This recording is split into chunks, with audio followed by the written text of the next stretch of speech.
नमस्कार, प्रभा साक्षी पॉडकास्ट में आप सभी का स्वागत है। आज के इस पॉडकास्ट में बात करेंगे कि मोदी के दोस्त के अमेरिका की सत्ता में आते ही कैसे अडानी की दुनिया हिला देने वाले की दुकान पर लगा ताला, शेयर भी बन गए फायर। तो आइए सुनते हैं आज के इस पॉडकास्ट को। लेकिन उससे पहले अगर आपने हमारे चैनल को सब्सक्राइब नहीं किया तो जरूर कर लें, ताकि आप रोज ऐसे ही इंटरेस्टिंग और जानकारीपूर्ण पॉडकास्ट सुन सकें। 631 W 207वीं स्ट्रीट, न्यूयॉर्क सिटी, दिल्ली से करीब 12,000 किलोमीटर का फासला है।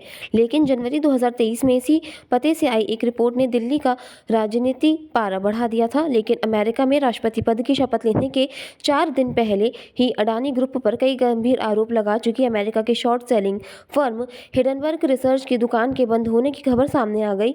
वो अब कोई भी रिपोर्ट नहीं जारी करेगी। ऐसा इसलिए क्योंकि अमेरिका शॉर्ट सेलर हिडनबर्ग बंद हो चुका है। कंपनी के फाउंडर नाथन एंडरसन ने खुद इसकी जानकारी देते हुए कहा कि उन्होंने अपनी कंपनी को बंद करने का फैसला लिया है।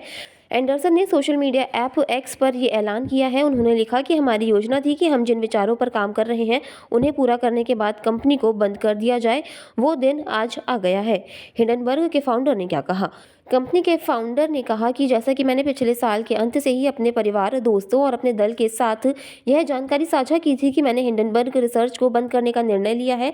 योजना मौजूदा विषयों पर जारी काम को पूरा करने के बाद इसे बंद करने की है। पूंजी मामलों पर काम हमने पूरा कर लिया है और इसे विनियामकों के साथ साझा कर रहे हैं। पोस्ट में बताई बंद करने की वजह। इसे बंद क्यों किया जाना चाहिए?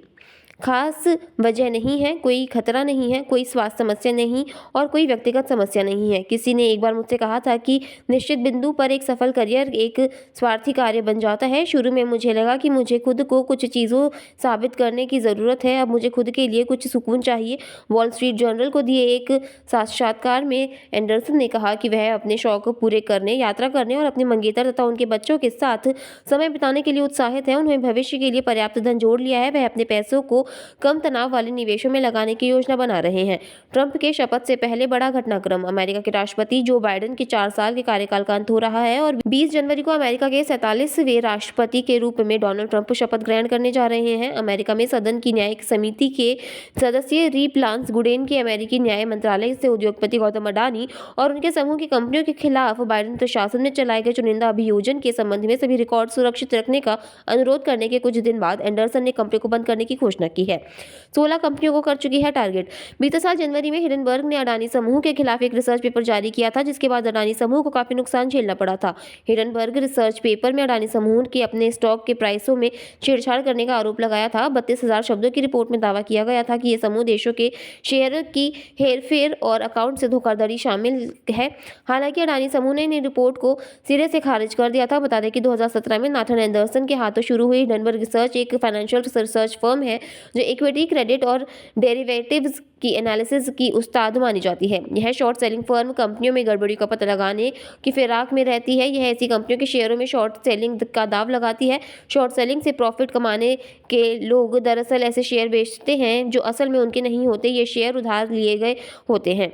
जब ये डे मार्केट प्राइस पर बेच देते हैं तो वे इन शेयरों में शॉर्ट हो जाते हैं। बड़े पैमाने पर होने वाली शॉर्ट सेलिंग से इतना दबाव होने लगता है कि घबराहट में दूसरे निवेशक भी बिकवाली शुरू कर देते हैं। हिडनबर्ग कम से कम 16 कंपनियों को टारगेट कर चुकी है। हिडनबर्ग और उसके कर्मचारियों के लिए भविष्य। लेकिन एंडरसन के फैसले का कंपनी और उसके कर्मचारियों के लिए क्या मतलब है? अपने विदाई नोट में एंडरसन ने बताया कि अगले 6 महीनों में वे हिडनबर्ग के मॉडल के हर पहलू को ओपन सोर्स करने और वो कैसे जांच करते हैं इसके लिए सामग्रियों और एक वीडियो की श्रृंखला पर काम करने की योजना बना रहे हैं। कर्मचारियों के लिए एंडरसन ने कहा कि उनका ध्यान यह सुनिश्चित करने पर केंद्रित था कि हर कोई वहां पहुंचे जहां वे आगे होना चाहते हैं। उन्होंने अपनी रिपोर्ट में बताया कि कुछ लोग अपनी खुद की रिसर्च फर्म शुरू करने जा रहे हैं, जैसा मैं दृढ़तापूर्वक और सार्वजनिक रूप से प्रोत्साहित करूंगा। भले ही इसमें मेरी कोई व्यक्तिगत भागीदारी नहीं होगी। हमारी टीम में अन्य लोग भी हैं जो अब मुफ्त एजेंट हैं। इसलिए यदि आपको किसी ऐसे व्यक्ति की जरूरत है जो प्रतिभाशाली, केंद्रित और उनके साथ काम करने में आसान हो तो बेझिझक मुझसे संपर्क करें, जैसा कि वे सभी करते हैं। शेयर भी बन गए फायर। गौतम अडानी की कंपनियों के शेयरों में तेजी के पीछे शॉर्ट सेलर फर्म हिडनबर्ग के बंद होने के कारण को माना जा रहा है। ये वही कंपनी है जिसकी वजह से अडानी को तगड़ा नुकसान उठाना पड़ा था और इसे उबरने में कंपनी को काफी समय लगा था। हिंडनबर्ग ने 24 जनवरी 2023 में अडानी ग्रुप के खिलाफ रिपोर्ट पेश की थी।